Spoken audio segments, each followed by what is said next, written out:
ओम नमो भगवते वासुदेवाय। ओम नमो भगवते वासुदेवाय। ओम नमो भगवते वासुदेवाय। मुखं करोति वाचालं पंगुं लंघयते गिरिं यत्कृपातमहं वन्दे श्रीगुरुदीनतारिणं परमानन्दमाधवं श्रीचैतन्यमीश्वरम्। नारायणं नमस्कृत्यं नरं चैव नरोत्तमं दैवीं सरस्वतीं व्यासं ततो जयमुदीरयेत्। नष्टप्रायेषु भद्रेषु नित्यं भागवत सेवया भगवती उत्तमश्लोके भक्तिर्भवति नैष्टिकी। हरे कृष्णा कृष्ण कृष्णा हरे हरे, हरे राम राम राम हरे हरे। हरे कृष्णा। सभी भक्तों का एक बार पुनः स्वागत है आज के श्रीमद् भागवत कथा रूप कार्यक्रम में। आज हम नया अध्याय शुरू कर रहे हैं और अध्याय का शीर्षक है यशोदा मैया द्वारा श्री कृष्ण को बांधना। ये अध्याय संख्या हम 62 दे रहे हैं इसको, 62वां।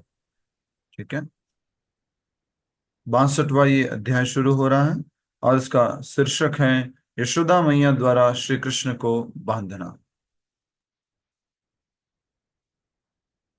एक दिन घर की सारी दासियों को विभिन्न कार्य में व्यस्त देखकर माता यशोदा ने स्वयं अपने हाथों से दही बिलोने का निश्चय किया। जैसा कि आप सब लोग जानते हैं कि अभी कार्तिक महीना आ रहा है और कार्तिक महीने से संबंधित ही दिव्य लीला है। और इस लीला का नाम भी आप सब लोग जानते हैं, दामोदर लीला। उसी का यहाँ पर वर्णन किया जा रहा है, जो कि बहुत प्रिय लीला है और पूरे वैष्णव समाज में इस लीला को बहुत ही भव्यता से मनाया जाता है। एक दिन घर की सारी दासियों को विभिन्न कार्यों में व्यस्त देखकर माता यशोदा ने स्वयं अपने हाथों से दही बिलोने का निश्चय किया। तो प्रतिदिन कौन बिलोते थे? जो साथ में दासियां हैं, जो मदद करने वाले हैं, वो लोग बिलोते थे। दही बिलोते समय वे कृष्ण की बाल्य लीलाओं को गाने लगी और उस उनका आनंद लेने लगी। उन्होंने पीले केसरी रंग की साड़ी पहनी हुई थी और उनके भारी नितंबों पर मेखला बंदी थी। उन दोनों हाथों से मंथन करने से उनका पूरा शरीर हिल रहा था और उनके कंगन और कुंडल सुंदर ध्वनि उत्पन्न कर रहे थे। अपने पुत्र के प्रति गहन ममता और स्नेहवश उनके स्तन छू रहे दूध से सिक्त हो गए थे। उनके सुंदर मुख पर पसीने की बूंदें शोभा दे रही थी और सिर पर लगे मालती के फूल नीचे गिर रहे थे। यशोदा मैया की सुंदरता का वर्णन है कि कैसे मैया जो है दही बिलो रही है। सुंदर सी साड़ी पहनी है, साड़ी के रंग का बताया है, पीले केसरी रंग की साड़ी पहनी है। बालों में सुंदर मालती के फूल जो है वो लगा रखे हैं और श्रृंगार किया हुआ है। और इस श्रृंगार करने के पीछे भी मुख्य रूप से कारण है, क्योंकि वो दिन कौन सा था जब ये लीला हुई थी? कौन सा दिन था ये जब लीला हुई थी? दीपावली का दिन था। हमने ग्रुप में वीडियो भी शेयर किया है, अगर आप लोगों ने समय निकाल करके देखा था कि कार्तिक महीना कब शुरू हो रहा है, तो इसमें हमने ये मेंशन किया था। दामोदर लीला हुई थी, वो दीपावली का दिन था।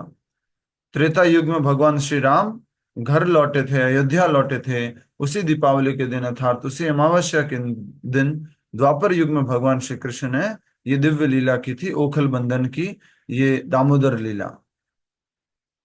तो यशोदा मैया इसलिए श्रृंगार किए हुए थे क्योंकि उस दिन कौन सा त्योहार था? दीपावली का, राम जी के आगमन का। सब द्वापर युग में सब भक्त लोग राम जी के इस दीपावली के उत्सव को मना रहे हैं। श्री सनातन गोस्वामी अपनी पुस्तक वैष्णव तोषणी में लिखते हैं कि यह दिन दीपावली का था। नंद महाराज की गौशाला में यशोदा मैया ने कुछ ऐसी गायों को अलग रखा था जिन्हें एक विशेष प्रकार की घास खिलाई जाती थी। फलस्वरूप उनसे प्राप्त होने वाला दूध सुस्वादु और सुगंधित होता।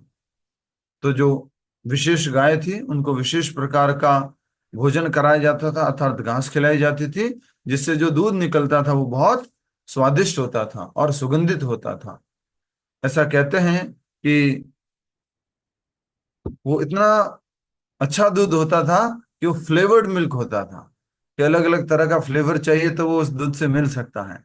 ऐसा कहा जा रहा है कि नंद महाराज के उस गौशाला में ये विशेष गायें हैं। यशोदा मैया ने स्वयं माखन निकालने का विचार किया, क्योंकि उन्होंने सोचा कि शायद उनकी दासियां अच्छी तरह माखन नहीं निकालती, इसलिए कृष्ण दूसरों के घरों में चोरी करने जाते हैं। भी पिछले अध्याय में हमने देखा था कि गोपियां आ करके कंप्लेन कर रही थी, शिकायत कर रही थी कि आपका बेटा जो है हमारे घर में माखन चुराता है, शरारतें करता है, और कभी कभी गुस्सा आने पर क्या कर देता है, घर के बाहर मलमूत्र। मलमूत्र कर देता है। इस प्रकार ये गोपियों ने बहुत सारी कंप्लेन की थी। देख सकते हैं कि गोपियां बार बार आकर के यशोदा मैया से कंप्लेन करती थी। ये दर्शन है यहाँ पर बहुत सुंदर। और भगवान पीछे छुप जाते थे। हर बार गोपियां आकर के कंप्लेन किया करती थी कि देखिए यशोदा मैया, आपका ये बेटा बहुत शरारती है, बहुत हमें तंग करता है, हमारा माखन चुरा लेता है, वॉशरूम कर लेता है हमारे घर पे आकर के, बिल्कुल। और बहुत परेशान करता है। मटकी अभी खाली दिखाई है यहाँ पर, हम देख सकते हैं। तो इस प्रकार से भगवान श्री कृष्ण की शिकायत किया करती थी ये गोपियां। इसलिए यशोदा मैया ने निश्चित निश्चय किया कि शायद हमारे घर का माखन अच्छा नहीं है। कई बार घर में भी ये समस्या होती है। माता जी लोग भोजन बनाते हैं, लेकिन घर में प्रभु जी लोग बोलते हैं नहीं खाते, कम रुचि रखते हैं, और कहीं बाहर खाने में रुचि रखते हैं। तो माता जी लोगों को शंका होती है कि हमें कुछ, हमारे भोजन बनाने में कुछ गड़बड़ है, हम अच्छा नहीं बना पा रहे हैं क्या। तो उसी प्रकार यहाँ पर हम देख सकते हैं यशोदा मैया को ऐसा हुआ कि लाला जो है, ये कान्हा जो है, ये क्यों ऐसा करता है, हमारे घर का माखन क्यों नहीं खाता है। हमारी गाय बहुत अच्छी है, इतनी सारी गाय हैं, विशेष प्रकार का इनको घास खिलाया जाता है, सुगंधित दूध देती हैं, सुस्वादु दूध देती हैं, लेकिन फिर भी ये कान्हा हमारे घर पे माखन नहीं खाता। हो सकता है कि हमारी जो दासियां हैं वो अच्छे से माखन नहीं बनाती हैं। ठीक है। तो इसलिए शायद वो दूसरों के घर में चोरी करने जाता है। पहले समय में यह प्रथा थी कि यदि कोई व्यक्ति किसी वस्तु का निरंतर स्मरण करना चाहता है तो वह उसका गीत बनाकर उसे गाता था। हरि बोल।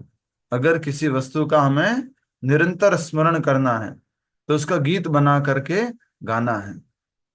थोड़ी सी बात याद आ गई है गीत बनाने से। प्रभु जी ये बहुत अच्छा प्रवचन करते हैं, इस्कॉन मंदिर में बहुत अच्छे से जुड़े हुए हैं। बहुत पुराने प्रभु जी हैं, और कम समय में उन्होंने अच्छा ज्ञान प्राप्त करके प्रचार कार्य किया है। तो वो महाप्रसादे गोविंदे मंत्र को भी गा रहे थे हारमोनियम पर। महाप्रसादे गोविंदे नाम ब्राह्मणे वैष्णवे। तो जस्ट ये याद आया कि पुराने समय में बताया जा रहा है कि कुछ भी याद करना होता था तो उसको गाते थे, गा करके याद कर लेते थे। अ, जैसे कई बार हमने भी कोशिश किया है, फिजिक्स का फॉर्मूला है, मैथमेटिक्स का फॉर्मूला है, कुछ इस तरह से याद करना है, तो कुछ इस तरह से एक बना देते थे। हाँ, हाँ, जैसे सारे गामा पधनी सा याद करना था। थोड़ा हंसी आ जाएगी आपको, तो ऐसा याद करवा दिया गया, सारे गधे पौनी पीदो सा। तो उसमें सारे गामा पधनी सा सब कुछ आ गया, सारे गधे पौनी पीदो सा। राजस्थानी भाषा में हो गया ये। तो आ, गीत बनाकर जो है उसको गाता रहता था, अगर किसी व्यक्ति को किसी का निरंतर स्मरण करना है। इसलिए भगवान श्री कृष्ण की भक्ति में संकीर्तन का बहुत महत्व है, भजनों का बहुत महत्व है। यशोदा किसी भी क्षण कृष्ण की लीलाओं को भूलना नहीं चाहती थी, और इसीलिए उन्होंने ऐसे गीत बनाए जिन्हें वे मंथन करते समय गाया करती थी। यशोदा मैया भी कृष्ण लीलाओं का गायन कर रही है। सोचिए, जिनका बालक है, जिनका बच्चा है, वो माता खुद माखन जब निकाल रही हैं। माखन किससे निकाला जाता है? दही से। दही राइट से। Right right. माखन जो है दही से निकाला जाता है। तो ठीक हुआ कि आप लोग हैं, कि दूसरा अभी नेक्स्ट जनरेशन होती तो मुश्किल हो जाता, कुछ और उत्तर देते वो। माखन बोले अमूल डेयरी से आता है, माखन जो है उस वहां से आता है। बटर, उनको सफेद बटर भी पूछेंगे तो वो भी नहीं समझ पाएंगे। वो बटर कैसा समझते हैं, वही पीला वाला जो ब्रेड पे लगाते हैं, वही बटर होता है।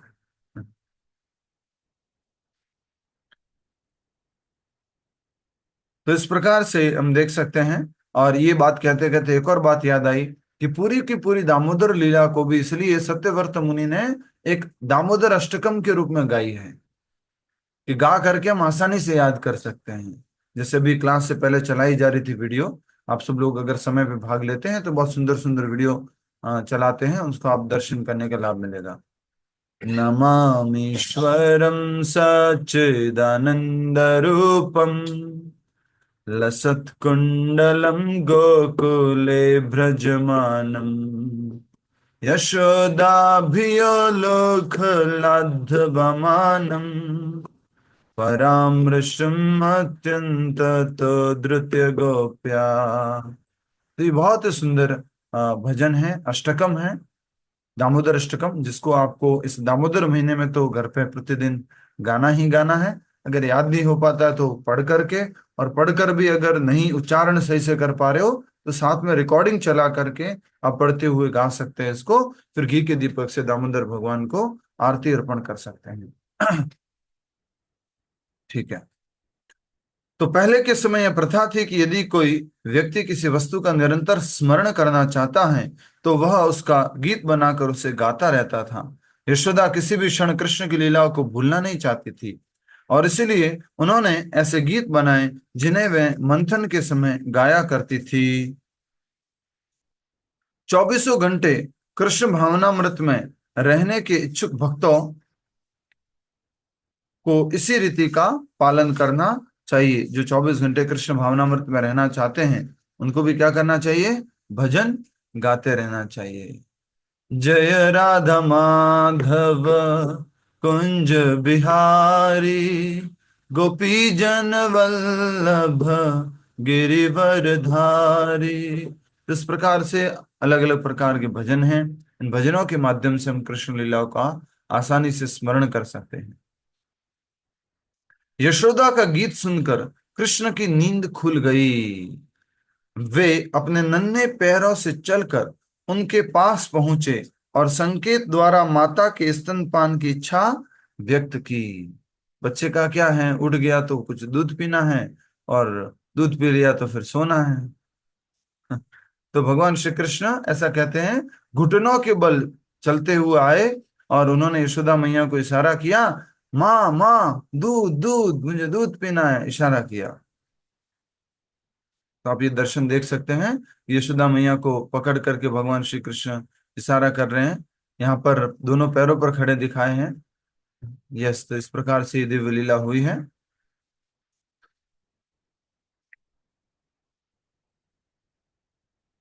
हाँ, यशोदा का गीत सुनकर कृष्ण की नींद खुल गई। वे अपने पैरों से चलकर उनके पास पहुंचे और संकेत द्वारा माता के स्तनपान की इच्छा व्यक्त की। कृष्ण को इतनी भूख लगी थी कि उन्होंने माता को दही मथने से रोकने के लिए मथनी को पकड़ लिया।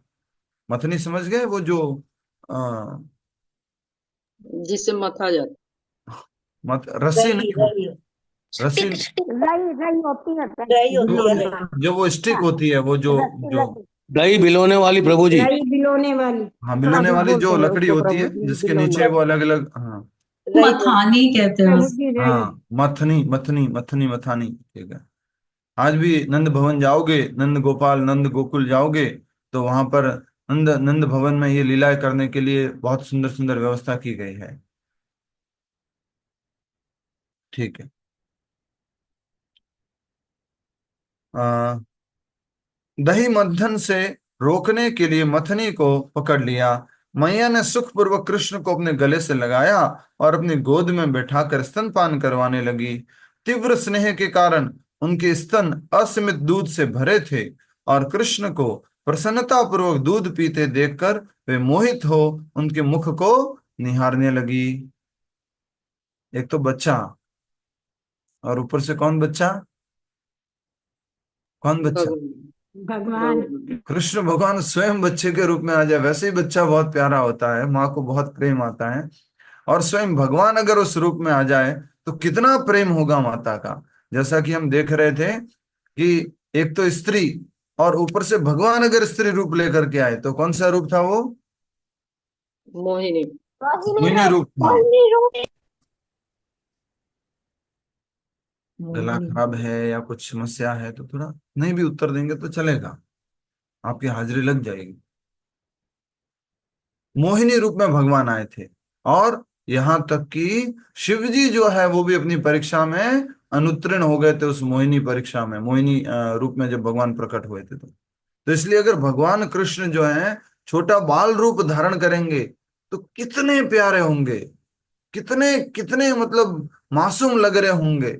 ऐसा यशोदा मैया जो देख रही है और उनके मुख को निहार रही है।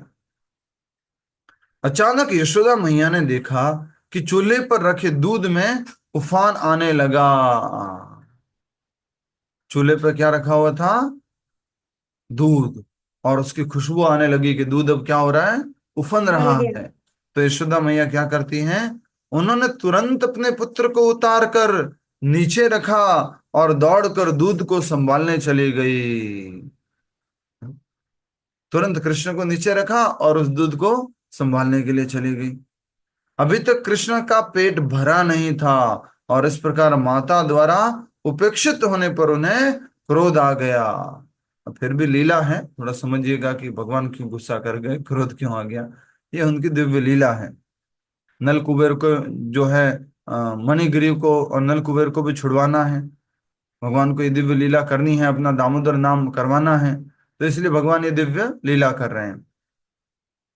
तो हम देख रहे हैं यहाँ पर कि यशोदा मैया जो है जैसे ही सूंघती हैं कि कहीं दूध उफन रहा है तो भगवान श्री कृष्ण को साइड में रख देते हैं। ऐसा मजाक में एक प्रभु जी बता रहे थे कि इनके लिए वो दूध ज्यादा इंपॉर्टेंट हो गया और मेरी भूख कम इंपॉर्टेंट हो गई। यशोदा मैया के लिए वो ज्यादा इंपॉर्टेंट दूध है, मेरी भूख कम इंपॉर्टेंट है। ऐसा करके भगवान श्री कृष्ण गुस्सा कर रहे हैं। तभी अभी तक कृष्ण का पेट भरा नहीं था, और इस प्रकार माता द्वारा उपेक्षित होने पर उन्हें क्रोध आ गया। दांतों से अपने लालिमा युक्त होठों को काटते तथा आंखों में नकली आंसू लिए कृष्ण ने निकट ही पड़ा एक पत्थर उठाया और दही के घड़े की पेंदी में दे मारा। अब क्या तो पत्थर उठेगा और क्या तो मारेंगे छोटे बालक, लेकिन लीला कर रहे हैं भगवान। हाँ? आंखों में क्या लिखा हुआ है? नकली आंसू लिए। वाह ठाकुर जी वाह, हम आप कर रहे हैं तो हम तो क्यों नहीं करेंगे। हमें आपकी नकल मारते हम तो भगवान की नकल नहीं माननी है, भगवान की आज्ञा का पालन करना है, अनुसरण करना है, अनुकरण नहीं। और दांत भी क्या किया उन्होंने? दांतों से अपने लालिमा युक्त होठों को काटने लगे। समझ गए आप? गुस्सा आ रहा है। और दही के घड़े की पेंदी में पत्थर जो है वो दे मारा। उसके बाद दर्शन कराते जाइए साथ साथ में। उसके बाद माता के भय से वे पास वाले कमरे में गए। कमरे कर दीजिए इसको। वे माता के भय से पास वाले कमरे में गए और एकांत स्थान में बैठकर अभी भी निकाले गए ताजे माखन को खाने लगे। ताजे माखन को खाने लगे भगवान। चूल्हे से दूध उतार कर जब माता यशोदा वापस लौटी तो उन्होंने देखा कि मटका फूटा पड़ा था, सारी दही बह चुकी थी, और कृष्ण वहां से नदारद थे, भाग चुके थे, वहां पर नहीं थे। तो वहां क्या बिखरा हुआ था सब जगह? माखन, माखन और मट्टी तोड़ा। दही। दही बिखरा हुआ था, क्योंकि दही। दही बिलो रहे थे तो दही बिखरा हुआ था वहां पर। तो माखन कौन सा खाया? जो ऑलरेडी फ्रेश फ्रेश निकाला हुआ रखा था कमरे के अंदर, वो वाला भगवान माखन खा रहे हैं।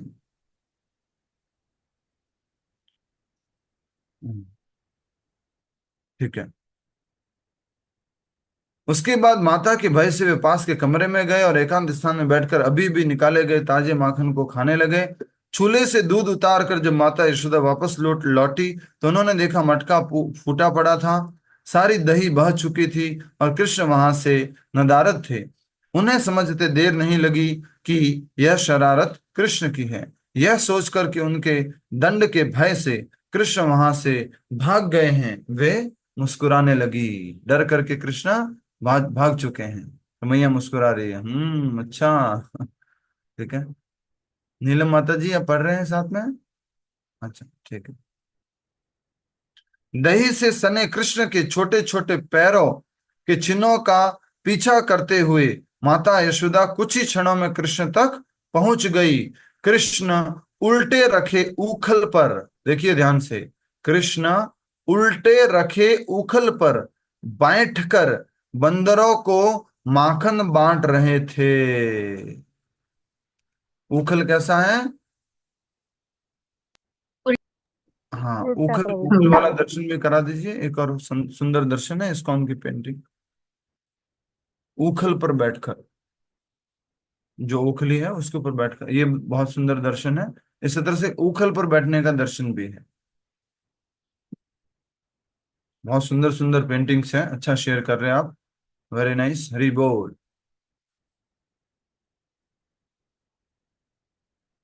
एक उखल वाले भी शेयर कर दीजिए, उखली के ऊपर बैठे हुए। अचानक सॉरी, दही से सने कृष्ण के छोटे छोटे पैरों के चिन्हों का पीछा करते हुए माता यशोदा कुछ ही क्षणों में कृष्ण तक पहुंच गई। ऐसा कहते हैं कि चोर जो है कुछ न कुछ निशानी छोड़ जाता है। तो भगवान ने क्या छोड़ा? अपने पैरों के निशान छोड़ दिए दही से भरे हुए। कृष्ण उल्टे रखे उखल पर बैठकर बंदरों को माखन बांट रहे थे। चूंकि कृष्ण ने अपराध किया था, इसलिए बीच बीच में वे भयवश इधर उधर देखते कि कहीं माँ तो नहीं आ रही है।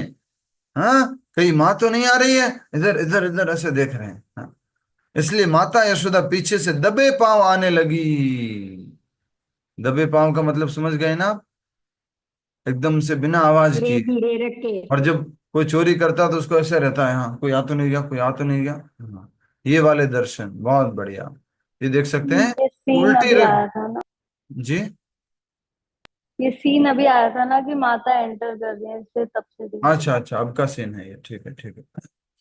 तो आ, उल्टा उखल। देख सकते हैं हम जो पढ़ रहे हैं वही यहाँ पर दर्शन कराए जा रहे हैं। हाँ, दही से सने कृष्ण के छोटे छोटे पैरों के चिन्हों का पीछा करते हुए माता यशोदा कुछ ही क्षणों में कृष्ण तक पहुंच गई। कृष्ण उल्टे रखे उखल पर बैठकर बंदरों को माखन बांट रहे थे। चूंकि कृष्ण ने अपराध किया था, इसलिए बीच बीच में वे भयवश इधर उधर देखते कि कहीं माँ तो नहीं आ रही। इसलिए माता यशोदा पीछे से दबे पांव आने लगी। छुप करके माता पीछे से आ रही हैं। देखिए बहुत सुंदर दर्शन है। कृष्ण कृष्ण से पहले बंदरों ने हाथ में कृष्ण से पहले बंदरों ने हाथ में छड़ी देखकर हाथ में छड़ी लेकर आती यशोदा को देख लिया और वे तुरंत उछलकर दौड़े। उन्हें दौड़ता देखकर कृष्ण भी समझ गए कि माँ आ रही हैं। एक छलांग लगाकर वे उखल से कूदे और भयभीत होकर भागने लगे। छोटे से बालक कृष्ण उखल से जंप लगा रहे हैं और भाग रहे हैं। बंदर जो उनके साथी हैं वो पहले ही भाग गए, बोले मैया आ रही है अब तो मारेगी पकड़ करके। मैया के हाथ में क्या देखी उन्होंने? छड़ी छड़ी। देखी। चढ़ी। उन्हें दौड़ता देखकर कृष्ण भी समझ गए कि माँ आ रही है। एक छलांग लगाकर वे उखल से कूदे और भयभीत होकर भागने लगे। यशोदा भी उनके पीछे दौड़ी, परंतु भारी स्तनों तथा पतली कमर के कारण उनकी गति धीमी पड़ने लगी। दौड़ते दौड़ते उनके बाल खुल गए और उनमें सजे फूल नीचे गिरने लगे। परंतु घोर तपस्याओं के बाद भी महान योगी जिस परम सत्य भगवान कृष्ण को प्राप्त करने में असफल रहते हैं, माता यशोदा ने अंततः उन्हें पकड़ ही लिया।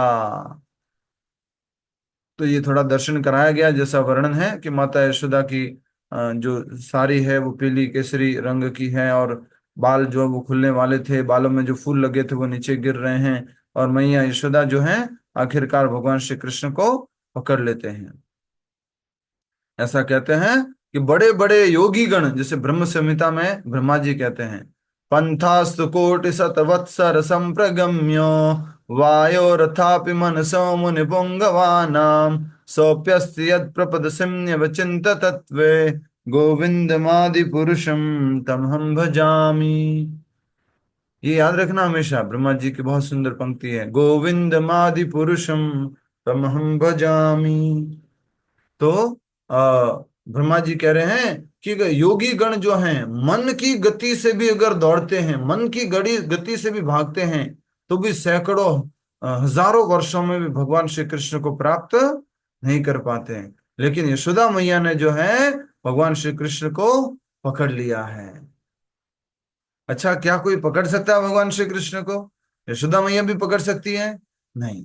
जब भगवान श्री कृष्ण ने देखा कि थोड़ा थक गई है मैया, तो पकड़ में आ गए। माता यशोदा ने अंततः उन्हें पकड़ ही लिया। पकड़े जाते ही जोर जोर से रोने लगे।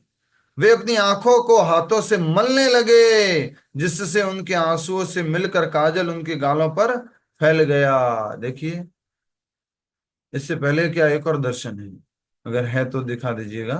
ये भी बहुत सुंदर दर्शन है, जो अंत में बांधने का दर्शन है। रुदंतम मोहर नेत्र युग्मम रजंतम कराम्भोज युग्मेन सातंक नेत्रम। दोनों हाथों को वो ऐसे मसल रहे हैं और रो रहे हैं।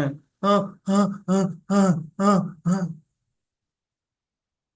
भगवान श्री कृष्ण रो सही रहे है। हैं।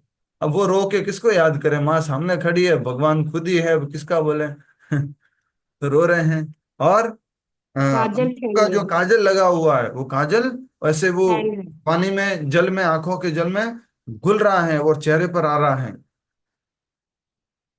काजल उनकी गालों पर फैल गया। यशोदा ने कृष्ण की बाह, यशोदा की कृष्ण बाह पकड़ ली यशोदा ने, और कृष्ण भी अपना अपराध स्वीकार कर रोते हुए क्षमा मांगने लगे, माता मुझे क्षमा कर दो।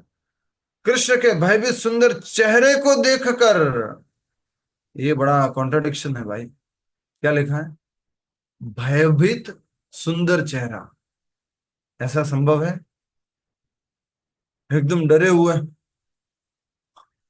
और वो भी कैसे दिख रहे हैं? सुंदर। ये भगवान श्री कृष्ण के साथ ही दोनों चीजें एग्जिस्ट कर सकती है, भयभीत भी है और बहुत सुंदर चेहरा। तो आ, कृष्ण के भयभीत सुंदर चेहरे को देखकर यशोदा यशोदा समझ गई कि कृष्ण बहुत डरे हुए हैं, और इसलिए उन्होंने अपने हाथों में पकड़ी छड़ी फेंक दी।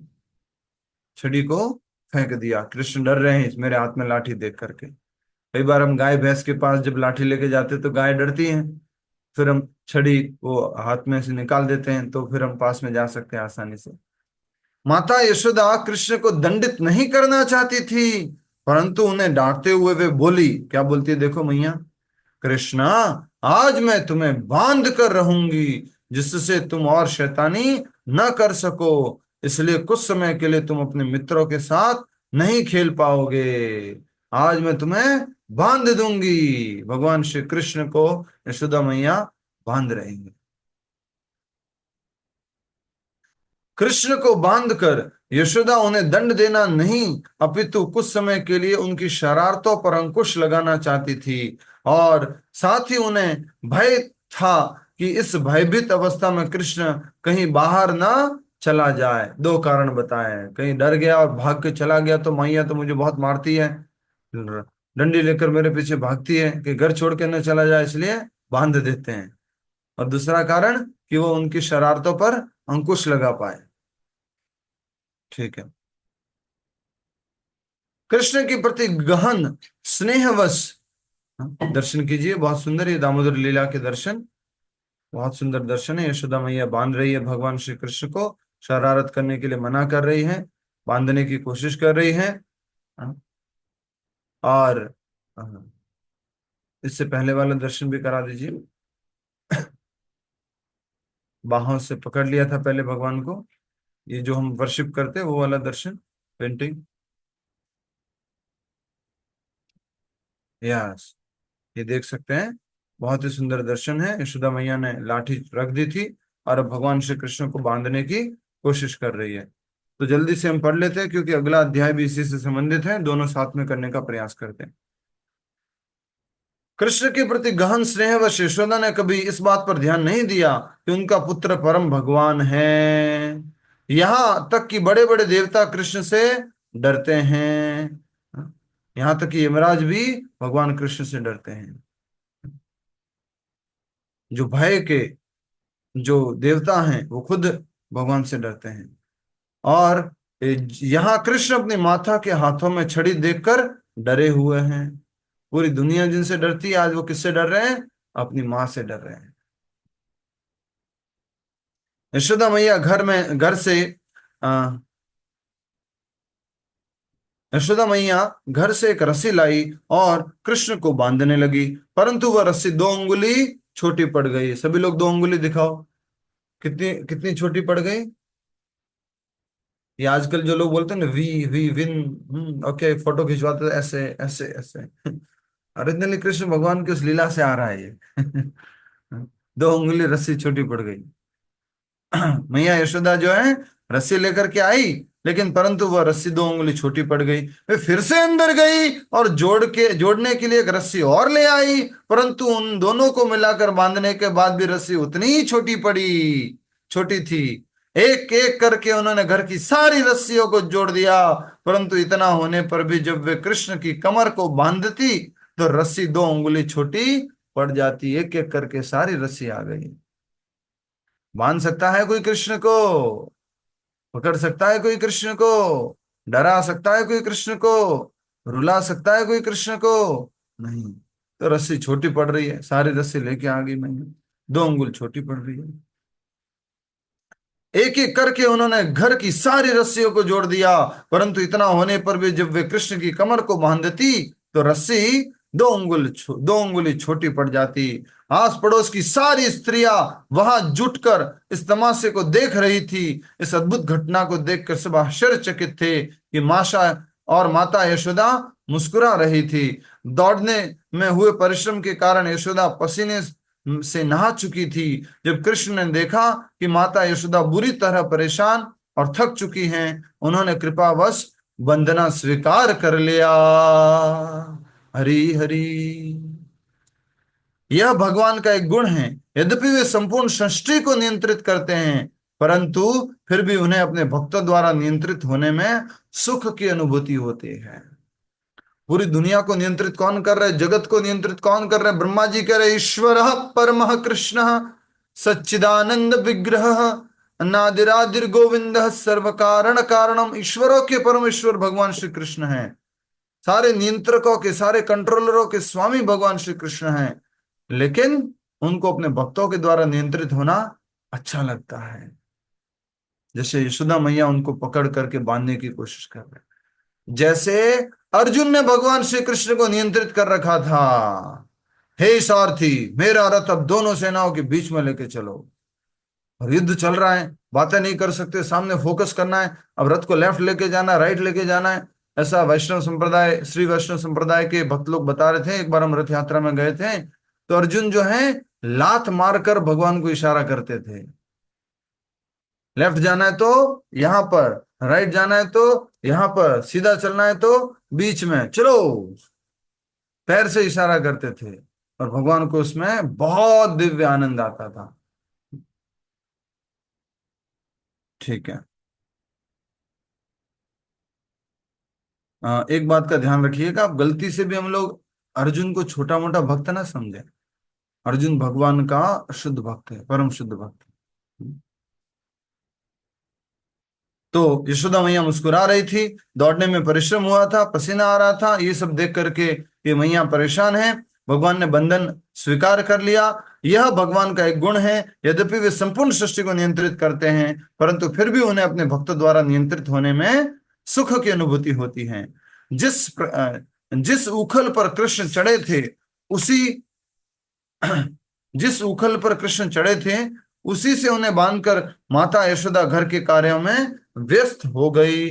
तभी कृष्ण की दृष्टि आंगन में खड़े 2 अर्जुन वृक्षों पर गई, जिन्हें यमला अर्जुन कहा जाता है। फिर से बोलो, यमला अर्जुन कहा जाता है।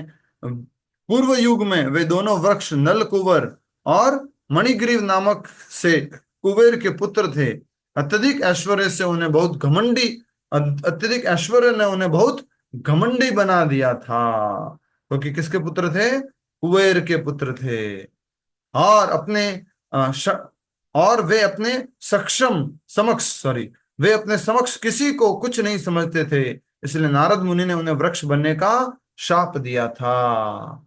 तो भगवान ने क्या देखा बंधन में आकर के? उन दोनों वृक्षों को देखा।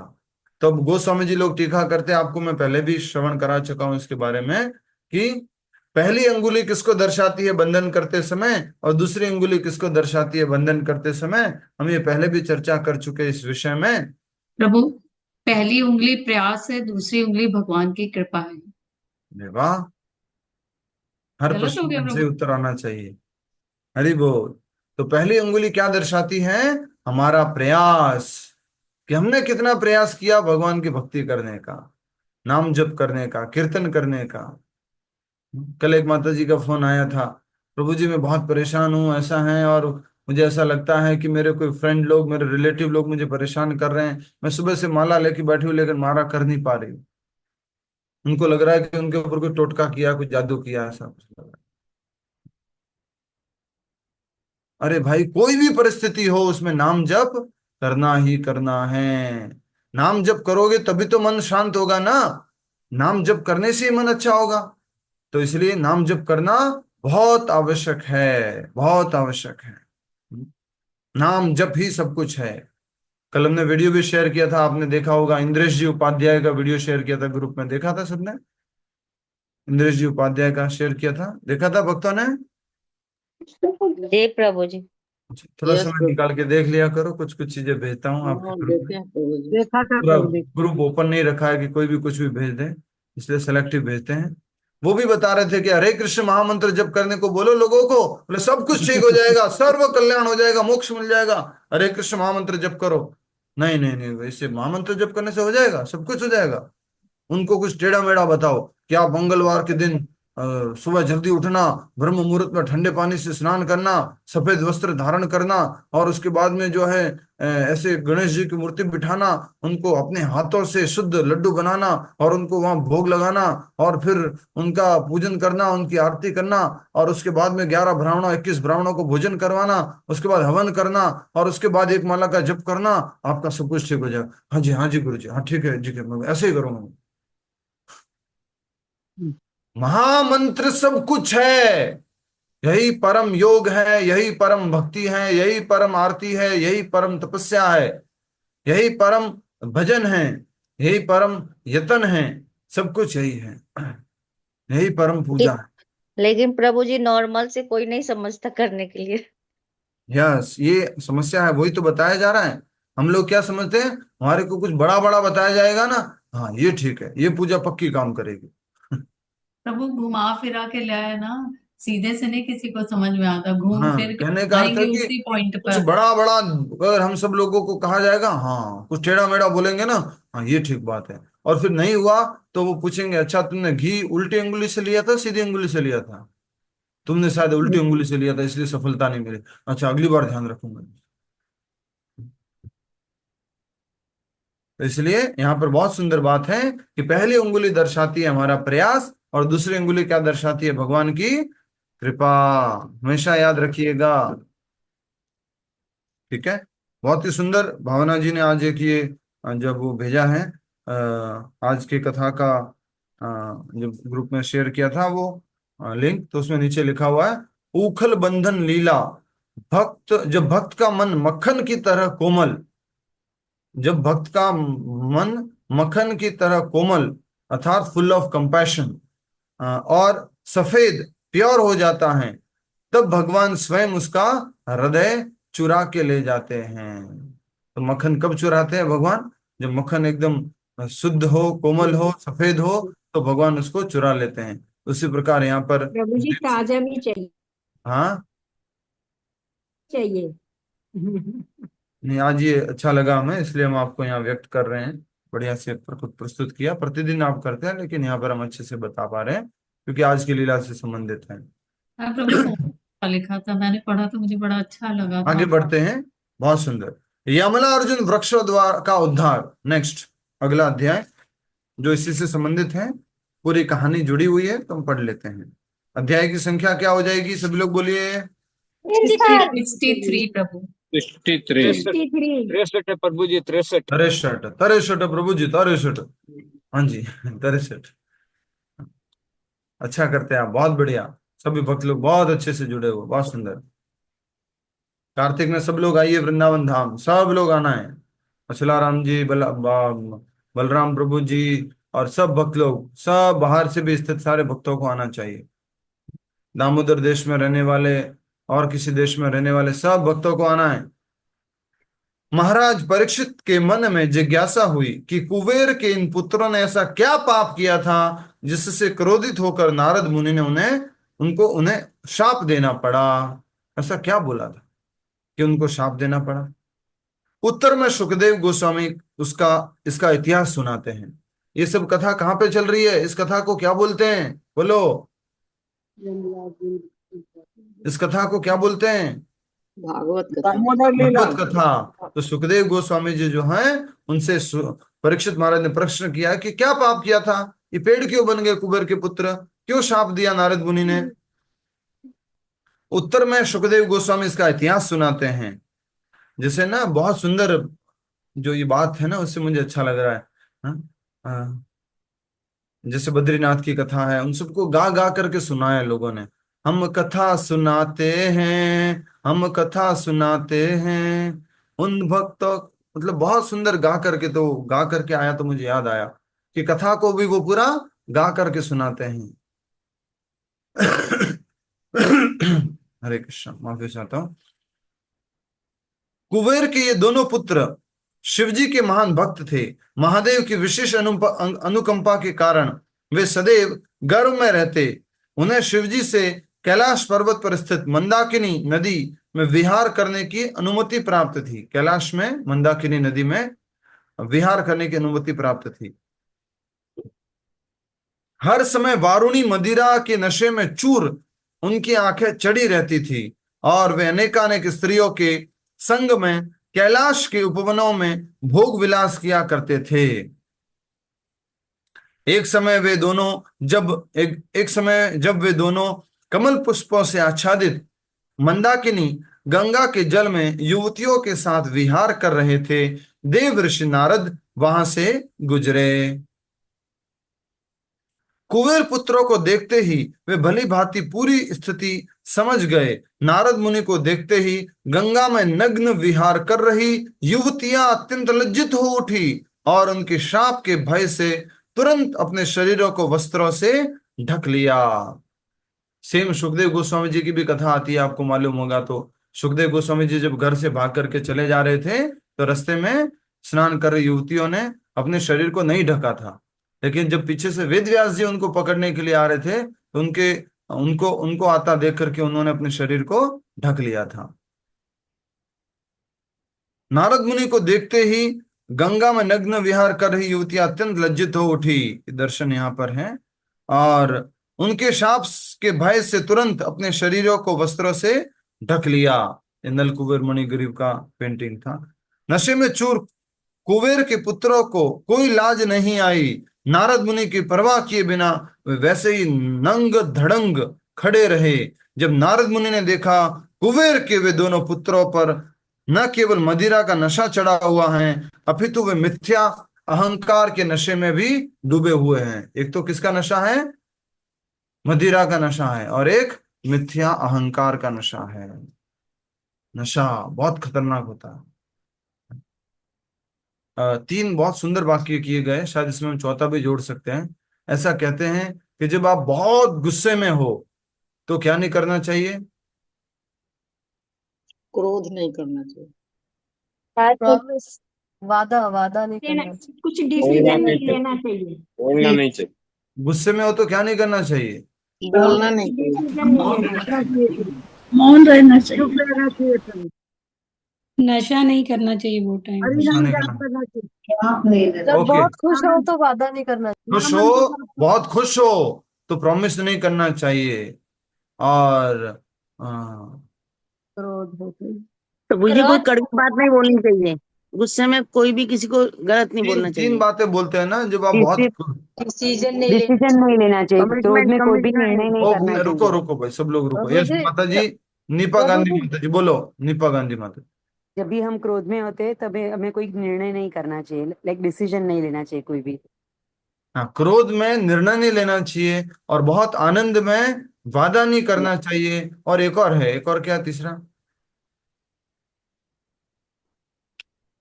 क्रोध में बात नहीं करना। माते हो गया क्रोध का ना। क्रोध में डिसीजन नहीं लेना है। एक और है ना तीसरा। ये तो बहुत फेमस है, मैंने समझा सबको पता होगा। नहीं, ढूंढ के बता नहीं दीजिए। याद आ रहा प्रभु जी। जी। प्रभु एक बार फिर से बता दीजिए सर। क्रोध में निर्णय नहीं लेना चाहिए, और बहुत खुशी होती है तब जो है प्रॉमिस नहीं करना चाहिए, वादा नहीं देना, वादा नहीं करना। तीसरा भी एक और मैं भी भूल बहुत गया। उदास होने पर भी निर्णय नहीं लेना चाहिए। सैड। नहीं, तीसरा एक और है। ठीक है, हरे आगे कृष्ण बढ़ते हैं। प्रभु जी। हाँ, क्रोध आने पर कोई ध्यान नहीं थोड़ा था आदमी को, मेरे को क्या कर निर्णय लेना है, वो निर्णय भूल जाता है सब। क्रोध में क्या नहीं करना चाहिए? सब निर्णय भूल जाता है, वो क्या निर्णय निर्णय भूल करे, जाता है। वो यस, हाथ में नहीं है, उसके बस में नहीं है। इसीलिए कह रहे हैं कि क्रोध में कोई भी डिसीजन नहीं लेना चाहिए। ठीक है, तू ऐसा बोल रहा है, जा जा, तू बोल दिया कुछ। और बहुत खुशी होने, अरे भाई ठीक है यार, 5 लाख रुपए दे दूंगा ले। तीसरा एक और है, कुछ भूल रहा हूं मैं चौथा जोड़ना चाह रहा था, तीसरा याद नहीं आ रहा। ठीक है, आगे पढ़ते, जल्दी से पूरा कर लेते। तो आ,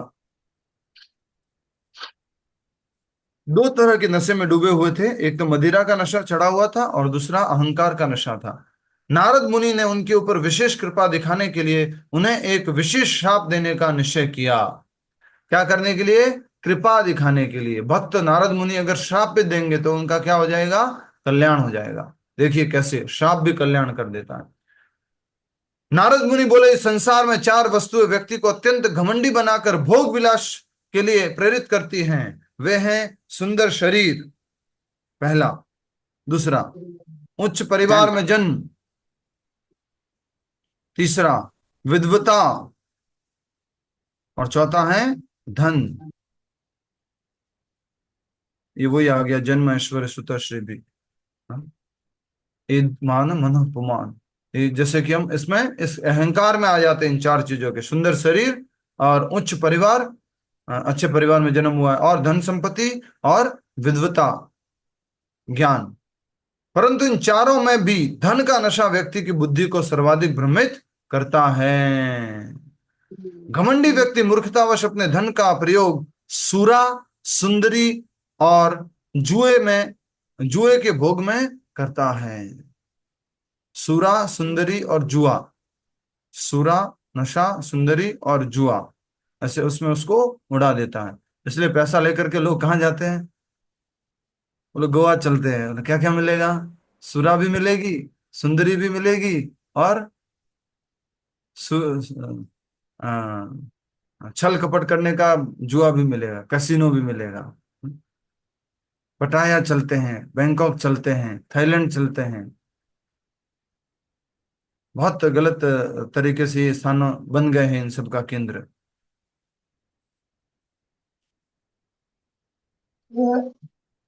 प्रभु जी थाईलैंड में इतने सारे मंदिर हैं, अच्छे अच्छे मंदिर है, और साथ में वही लोग जो दर्शन करते हैं इतनी श्रद्धा से, वही लोग ये सब भी करते हैं। बहुत सरप्राइजिंग होता है वो।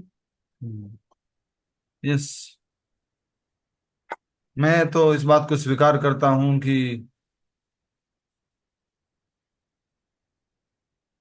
कलयुग दोगलेपन का युग है।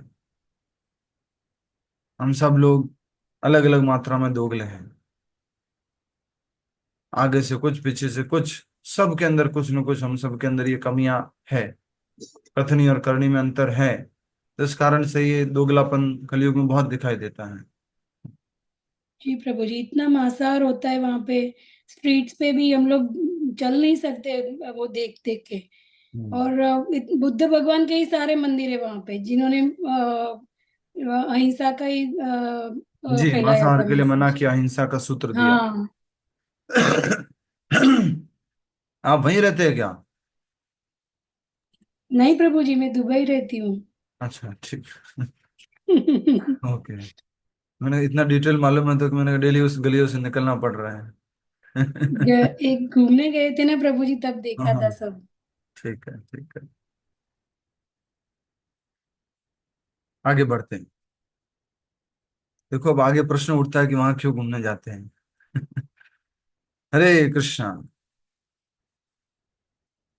नारद मुनि बोले, इस संसार में चार वस्तुएं व्यक्ति को अत्यंत घमंडी बनाकर भोग विलास के लिए प्रेरित करती हैं। वे हैं सुंदर शरीर, उच्च परिवार में जन्म, विद्वता तथा धन। परंतु इन चारों में भी धन का नशा व्यक्ति की बुद्धि को सर्वाधिक भ्रमित करता है। घमंडी व्यक्ति मूर्खतावश अपने धन का प्रयोग सुरा, सुंदरी और जुए के भोग में करता है। जैसे अभी दिवाली आ रही है, तो दिवाली पे क्या होता है आपको मालूम ही है। बड़े बड़े शहरों में दिवाली पार्टी, नशा, जुआ और डांस। मैं वीडियो भेजूंगा ग्रुप में, पागलों के जैसे वायरल कर देना आप, अंधाधुंध भेज देना सब लोगों को। ये दिवाली के नाम पर क्या कर रहे हो।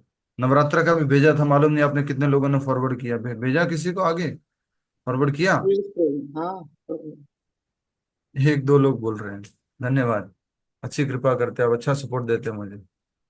ठीक है। एक और वीडियो भेजा था, वो देखा था कि वो हिंदू आदमी जो पूछ रहा है सबसे, भगवत गीता शुरू कहाँ से होती है, भगवत गीता शुरू कहाँ से होती है, नहीं हाँ बता। प्रभु देव। दूसरे धर्म के व्यक्ति से पूछा कि तुम्हारा शास्त्र कहाँ से शुरू होता है, तुरंत सबने उन्होंने बोल दिया। तो बता भैया दिया अब था। हम सब लोगों की जिम्मेदारी है जो गीता पढ़ रहे हैं उनकी। कल एक माता जी से मैसेज आता है उस वीडियो के रिप्लाई में, प्रभु जी सच में हिंदू लोगों को कुछ भी नहीं मालूम है। माइक बंद कर दीजिए नरेंद्र कंवर जी, धन्यवाद। तो कई बार वो माता जी मुझे रिप्लाई करके बोलते, प्रभु जी हाँ, हिंदू लोगों को सच में कुछ नहीं मालूम है। मैंने कहा माता जी, आप इतने समय से क्लास में आ रहे हो, भगवत गीता का पहला श्लोक कौन सा है बता दो।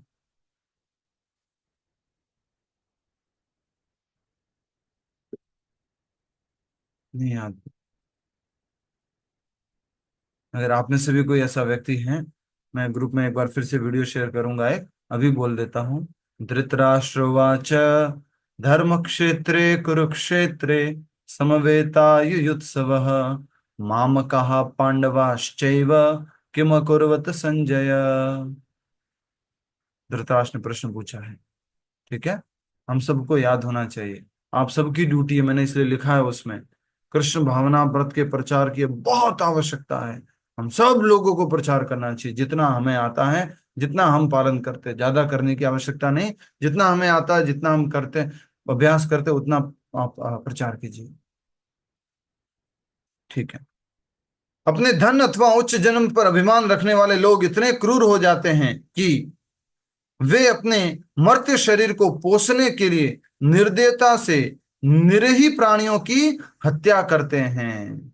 अपने मर्त्य शरीर को, ये मरने वाले शरीर को, मरे हुए शरीर को पोषित करने के लिए, भोजन खिलाने के लिए क्या करते हैं, प्राणियों की हत्या करते हैं। और कई बार तो वे केवल मनोरंजन के लिए पशुओं का वध करते हैं। कुछ लोग स्वयं को अत्यंत महत्वपूर्ण व्यक्ति जैसे प्रधानमंत्री अथवा देवता मानकर घमंडी बन जाते हैं। वे भूल जाते हैं कि मृत्यु के पश्चात उनका वह शरीर कीड़े, मल अथवा राख से परिणित हो जाएगा।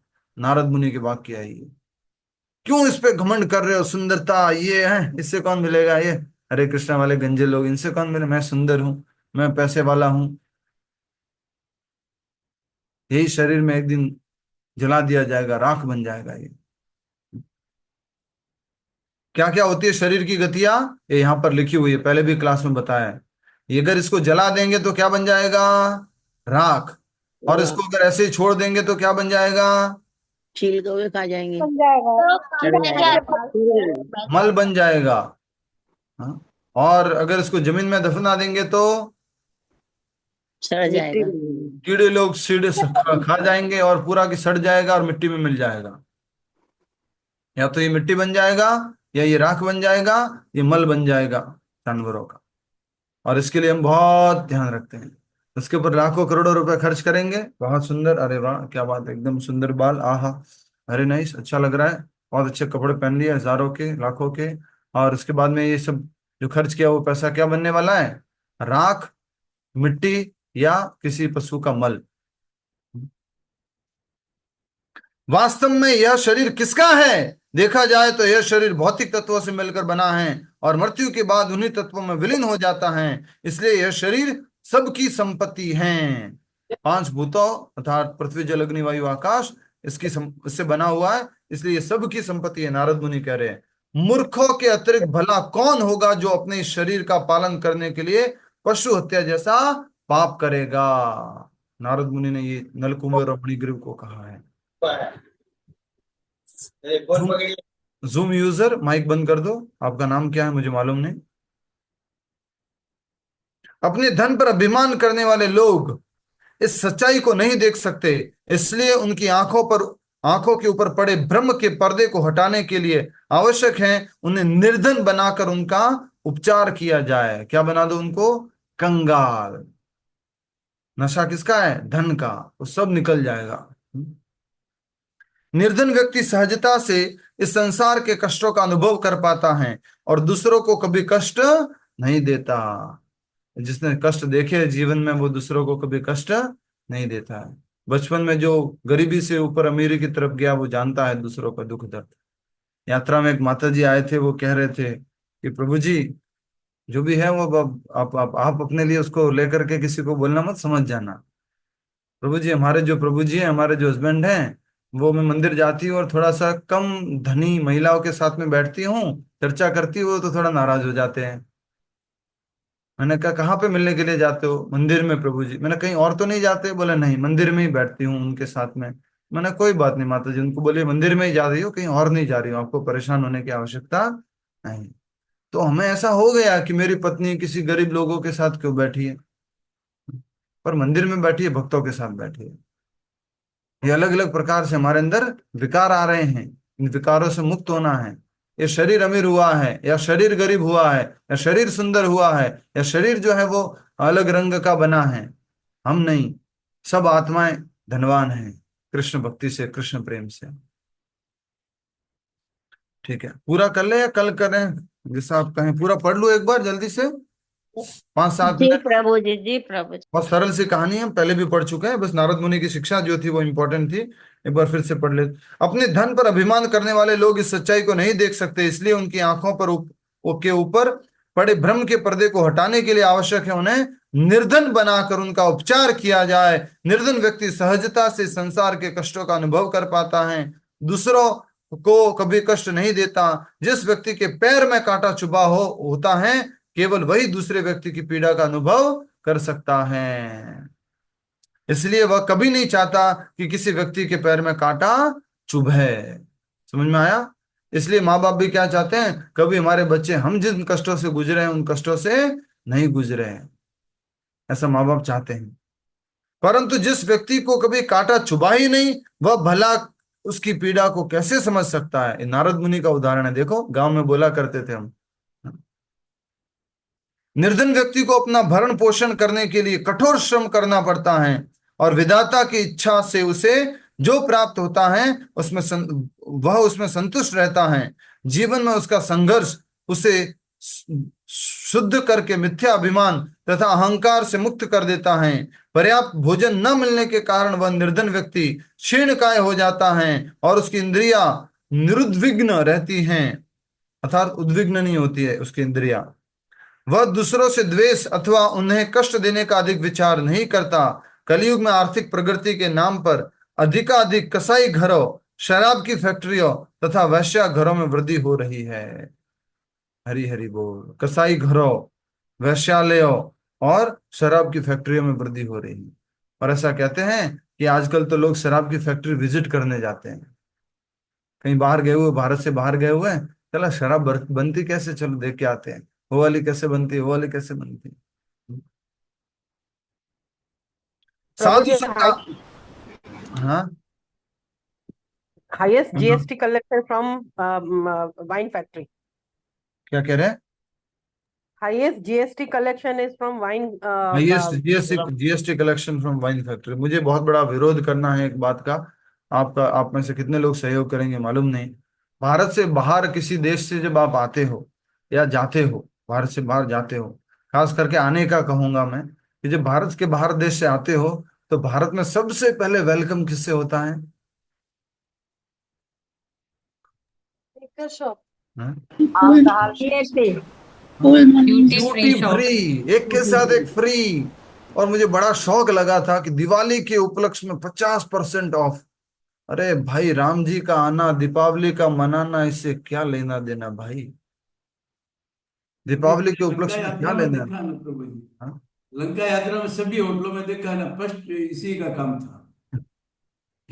प्रभु लोग दीपावली को ऐसा भगवान का फेस्टिवल ना मान के मस्ती का फेस्टिवल मानते हैं। तो फेस्टिवल मस्ती के कर दिए ना, गणेश नहीं, जी का वही फेस्टिवल भी, चक्कर है, वही मिथ होने डांडिया से गरबा वो। भी, दीपावली भी, सब हाँ, मस्ती का कर दिया। वही वही उन लोग को मिथ हो गया है ना। कल परसों क्या उन्होंने कहाँ का वीडियो आया था, फॉरेनर की एक्ट्रेस का डांस स्क्रीनों पे चलाया जा रहा था, गरबा रात्रि के अंदर गरबा डांडिया चल रहा है, उसमें वो गाना चल रहा है, और वो के नाम पर फॉरेनर। भी हो सकता है। Government is encouraging. ये कलयुग का लक्षण है, हम सब लोग इसके ही शिकार में हैं। समा उदर हमें इस कलेर दोष निधे राजन, हे राजन, हे परीक्षित, ये कलयुग दोषों का सागर है। इस दोषों के सागर में हम कितने दोष ठीक करेंगे? नहीं कर सकते। इसलिए आप अपनी भक्ति पर पहले ध्यान दो, नाम जप करो, बाहर निकल जाओ, यहां से निकल जाओ। साधु संत आसानी से निर्धन व्यक्ति के घर में प्रवेश कर सकते हैं, परंतु धनी व्यक्ति के घर में जाना टेढ़ी खीर होता है। इसलिए निर्धन व्यक्ति अधिक सरलता से भौतिक इच्छाओं को त्याग कर आध्यात्मिक जीवन को अंगीकार कर लेता है। तब नारद मुनि ने कहा, चूंकि नल कुंवर और मणिग्रीव इतने गिर चुके हैं कि वे वृक्षों के समान नग्न रहने लगे हैं, इसलिए अच्छा होगा कि वे वृक्ष ही बन जाए, उनके लिए यही योग्य दंड है। परंतु मेरी कृपा से उन्हें वृक्ष योनि में अपने इस जन्म में किए गए पापों का स्मरण रहेगा। अभी जो पाप किए उनका स्मरण रहेगा। क्या पाप किया था इन्होंने? नशा किया बस, और अपराध किया नारद मुनि के प्रति।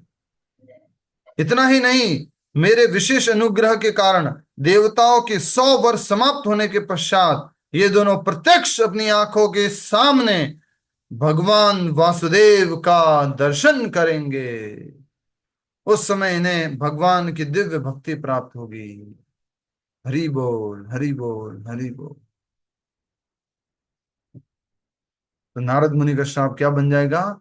ब्लेसिंग्स, कृपा। वास्तव में नारद मुनि द्वारा कुबेर के पुत्रों को दिया गया शाप दंड नहीं था, वे तो उनके मदांधता रूपी रोग का उपचार करना चाहते थे। उन्हें शाप देकर नारद मुनि नारायण आश्रम नामक अपने आश्रम को लौट आए और नल कुंवर तथा मणिग्रीव नंद महाराज के आंगन में 2 अर्जुन के वृक्ष बन गए। यमला अर्जुन, 2 अर्जुन के वृक्ष बन गए, नल कुंवर और मणिग्रीव। उखल को घसीट कर धीरे धीरे ले जाते हुए बालक कृष्ण की दृष्टि उन्हीं 2 वृक्षों पर पड़ गई। भगवान ने क्या किया? शरारत करना बंद नहीं किया। घुटनों के बल गिर गए और वो ओखली पीछे घसीट रही है। उनकी ओर बढ़ते हुए विचार करने लगे, यद्यपि मेरा कुबेर के इन पुत्रों से कोई सरोकार नहीं है, परंतु देव ऋषि नारद मेरे अत्यंत प्रिय भक्त हैं। चूंकि उन्होंने इन दोनों को मेरे दर्शन का वरदान दिया है, इसलिए मुझे इनका उद्धार करना ही होगा। हरि हरि हरि हरि बोल। याद रखना इस बात को, क्योंकि अभय चरण भक्ति विधान स्वामी प्रभुपाद ने कलयुग के सारे लोगों को वादा किया है कि 4 नियमों का पालन करो, 16 माला का जप करो, मैं तुम्हें भगवान के घर लेके जाऊंगा। अब उन्होंने वादा किया तो मुझे पूरा करना ही पड़ेगा। इसलिए कहा जाता है कि भगवान कभी अपना वादा तोड़ सकते हैं, लेकिन भक्त का वादा कभी नहीं तोड़ते हैं। बहुत इंपॉर्टेंट शिक्षा है। हमारे एक प्रभु जी हैं, जिनको आप सब लोग जानते हैं, रामतीर्थ प्रभु जी। तो वो बार बार ये बात कहते हैं बीच बीच में, आपके मुख से निकल गया मतलब तो पक्का हो जाएगा। भक्त लोग, कोई मतलब मेरे लिए नहीं कह रहे, वो किसी और भक्त से कह रहे हैं कि आप प्रभु जी आप बोल रहे हो, दूसरे भक्त के लिए बोल रहे हैं, आपने बोला है कि ऐसा हो जाएगा, तो ऐसा जरूर हो जाएगा, भक्त की इच्छा को भगवान को पूरा करना ही पड़ेगा। हाँ? तो इस प्रकार से विश्वास है जो शास्त्रों में बताया गया उसके उन बातों के ऊपर कि भक्त की इच्छा को, भक्त के वचनों को, भगवान कृष्ण कह रहे हैं मेरा इनसे कोई सरोकार नहीं है, कुबेर के पुत्रों से मेरा कोई काम नहीं है, लेकिन नारद मुनि ने उनको कुछ कहा था कि वो मेरा दर्शन कर पाएंगे, इसलिए मैं आगे जा रहा हूं, उनका उद्धार करना होगा, मैं ऐसा सोच रहा हूं। इस लाइन को अंडरलाइन कर लो पूरा का पूरा, और हमेशा याद रखना कि गुरुदेव प्रभुपाद जी ने कृपा की हमके ऊपर, हमारे को भगवान श्री कृष्ण को प्राप्त करने का वचन दिया हम लोगों को, इसलिए भगवान श्री कृष्ण हमें अवश्य कृपा करेंगे, हमारे को अवश्य अपने धाम में बुलाएंगे। इससे हम अच्छी तरह समझ सकते हैं कि भगवान के शुद्ध भक्त की कृपा को प्राप्त करना प्रत्यक्ष भगवान की कृपा प्राप्त करने से अधिक, कहीं अधिक प्रभावशाली हैं। इसलिए पहले भगवान श्री कृष्ण भी कहते हैं मेरा भक्त वो नहीं जो ये कहता है कि मैं कृष्णा डिवोटी हूं, मेरा भक्त वो है जो वो ये कहता है मैं कृष्णा के डिवोटी का डिवोटी हूं, मैं दास का दास हूं। इसलिए कभी भी अपने जीवन से प्रभुपाद जी को साइड मत करना, ये पहले बोल रहा हूं मैं। ऐसा कहा जाता है भक्त के लिए गुरु जो है भगवान से भी बड़ा होता है। मैंने प्रभुपाद जी को सुना है, प्रभुपाद जी को देखा है वीडियो में, बस मेरे लिए सब कुछ प्रभुपाद है, मेरे लिए गुरुदेव सब कुछ है। इस बात को हमें समझना होगा। इसलिए आप सब लोग आश्रय लीजिए प्रभुपाद जी का। आश्रय जो कार्यक्रम हो रहा है, 1 माला 2 माला 4 माला 8 माला, और अल्टीमेटली दीक्षा लेनी है सब लोगों को, सब लोगों को दीक्षा लेनी है। अभी की घटना बताऊं, एक शॉर्ट में बता देता हूं। अभी बॉम्बे से एक लड़का आया है, युवा लड़का है, मुझे बहुत समय से फॉलो कर रहा था और बोल रहा था कि प्रभु जी कुछ बताइए, मेरा प्रभुपाद जी दीक्षा करवा लिए। तो उन्होंने अपना सत्य बताया मुझे, प्रभु जी मुझे कैंसर है, कब मर जाऊंगा मालूम नहीं, मेरी उम्र इतनी है 35 वर्ष बस, अब आगे कितने दिन जिंदा रहूंगा मालूम नहीं, मुझे जल्दी से प्रभुपाद जी से दीक्षा दिलवा दीजिए, मैं ऐसे नहीं मरना चाहता बिना प्रभुपाद जी की दीक्षा के। अब वो सब कुछ छोड़ करके वृंदावन आया हुआ है, वो मेरा इंतजार कर रहा है कुछ दिन से। वो बोले प्रभु जी आप जब आएंगे तब मैं इंतजार करूंगा आपका। सोचो इस बात को, ये भी आपके जीवन का लक्ष्य होना चाहिए। मुझे दीक्षित इनिशिएटेड भक्त बनना है प्रभुपाद जी का, गुरु की सेवा करनी है मुझे, गुरु को कुछ अर्पण करना है मुझे। ठीक है, आगे बढ़ते हैं। इससे हम अच्छी तरह समझ सकते हैं कि भगवान की शुद्ध भक्त की कृपा प्राप्त करने, अंडरलाइन कर लो इसको भी, भगवान के शुद्ध भक्त की कृपा को प्राप्त करना प्रत्यक्ष भगवान की कृपा प्राप्त करने से भी कहीं अधिक प्रभावशाली हैं। कृष्ण उन दोनों विशाल अर्जुन वृक्षों के बीच से निकले, जिससे घसीट कर आ रहा उकल उनके बीच में अटक गया। दर्शन कराते रहिए साथ साथ। कृष्ण उन दोनों विशाल अर्जुन वृक्षों के बीच से निकलने लगे, जिससे से घसीट कर आ रहा उखल उनके बीच में अटक गया। अपनी कमर पर बंधी रस्सी से कृष्ण ने उखल को ऐसा झटका दिया कि वे दोनों वृक्ष प्रलयंकारी ध्वनि करते हुए जड़ सहित उखड़ कर गिर पड़े। यह लीला दामोदर लीला के नाम से जानी जाती है, और इसीलिए कृष्ण का एक नाम दामोदर भी है, अर्थात जिनके उदर पर दाम रस्सी बंधी है। दाम अर्थात रस्सी, रस्सी बंधी, उसको दामोदर लीला कहते हैं। वृक्षों के ढहते ही उनके अंदर से चारों दिशाओं को जगमग करते 2 तेजस्वी पुरुष प्रकट हुए। अपने सिर झुकाकर तथा करबद्ध होकर उन्होंने कृष्ण को प्रणाम किया और उनकी स्तुति करने लगे।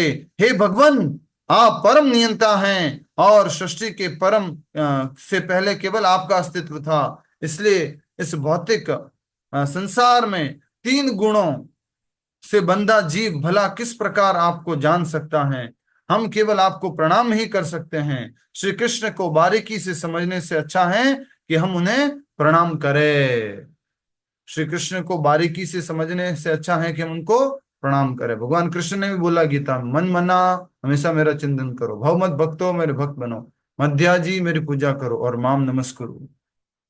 इस तो का कृष्ण स्वामी महाराज जी बोलते कुछ भी नहीं कर सकते प्रणाम तो करो भाई। इस तो का स्वामी महाराज बोलते हैं कुछ भी नहीं कर सकते प्रणाम तो कर लो, ये तो कर सकते हो। हे देवादिदेव, हम सदैव आपके दासों के दास रहेंगे। विशेष रूप से देवादिदेव कौन है? महादेव, शिव जी।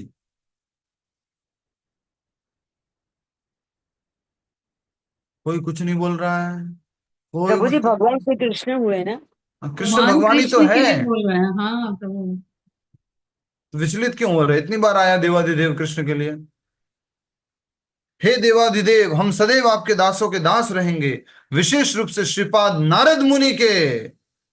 अब कृपया हमें अनुमति दे जिससे हम अपने घर लौट सके। श्रील नारद मुनि की कृपा से आज हमें आपके दर्शन का सौभाग्य प्राप्त हुआ है। हमारी आपसे यही विनती है कि आज के बाद हमारी वाणी केवल आपका यशोगान करें, हमारे कान केवल आपकी महिमाओं को सुने, हमारे हाथ और पैर आपको प्रसन्न करने वाले कार्य ही करें, और हमारे चित्त सदैव आपके चरण कमलों का ध्यान करते रहें। गोपियों की रस्सियों द्वारा मजबूत से कृष्ण बंदे कृष्ण ने मुस्कुराते हुए कहा, देव ऋषि नारद मुनि करुणा के आगार है। हरि बोल। प्रभुपाद जी के लिए क्या बोलेंगे? दर्शन कीजिए, आप सब लोग स्क्रीन पर दर्शन कर पा रहे करुणा हैं। का आगार। भगवान श्री कृष्ण के लिए क्या बोलेंगे? भगवान कृष्ण प्रभुपाद जी के लिए क्या बोलेंगे?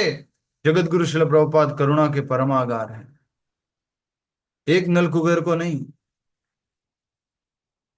एक जगाई मदाई को नहीं, हजारों लाखों जगाई मदाई का उद्धार किया प्रभुपाद जी ने। बहुत बहुत प्रिय है भगवान श्री कृष्ण को। कृष्ण प्रेष्ठाय भूतले, कृष्ण को बहुत प्रिय है भगवान श्री कृष्ण के परम भक्त जगत गुरु श्रील प्रभुपाद। इसलिए बोला जाता है कृष्ण प्रेष्ठाय भूतले। इस भूतल पर कृष्ण को सबसे प्रिय कौन है? प्रभुपाद जी, गुरुदेव।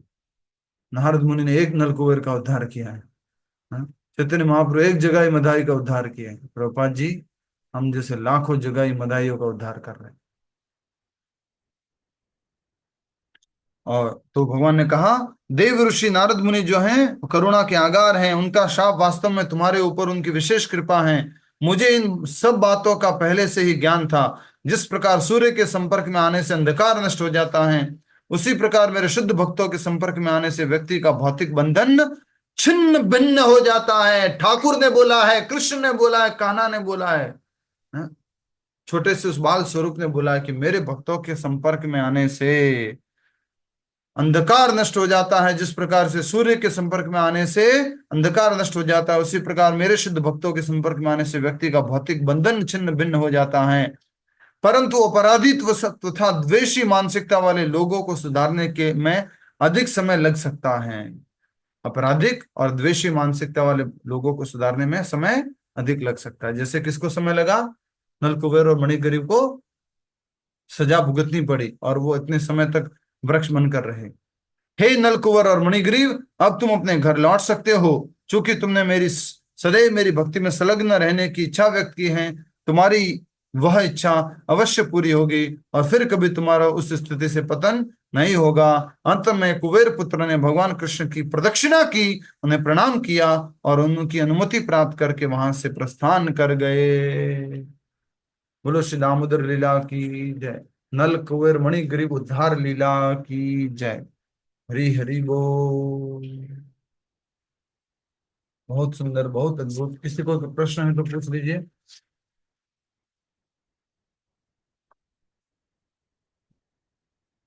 कोई प्रश्न है किसी को तो पूछ लीजिए।